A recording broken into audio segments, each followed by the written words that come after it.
જય માંધાતા Suryavanshi charitable trust દ્વારા માંધાતા રથયાત્રાનું આયોજન કરવામાં આવશે। રાજકોટ માંધાતા ચેરિટેબલ ટ્રસ્ટ દ્વારા 14 જાન્યુઆરીએ યાત્રાનું આયોજન કરાશે। આ સાથે જ આજીડેમ ચોકડીથી હોસ્પિટલ ચોક સુધી યાત્રાનું આયોજન કરવામાં આવશે।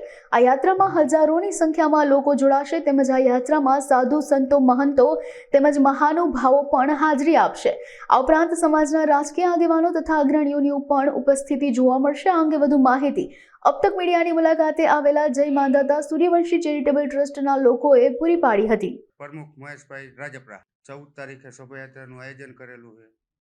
સર્વ સમક્ષ કોળી સમાજને શોભાયાત્રા આવવા ભાવભર્યું આમંત્રણ। સવારે 8:30 આજીડેમ ચોકડીએથી સ્ટાર્ટ થાય છે અને 1 વાગે મહાનગરપાલિકા આગળ સમાપ્ત। આશરે 5 થી 7 હજાર સમક્ષ કોળી સમાજને વધુમાં વધુ સંખ્યા આવે એવો અમારો સૂર્યવંશી ચેરિટેબલ ટ્રસ્ટ દ્વારા ભાવભર્યું આમંત્રણ।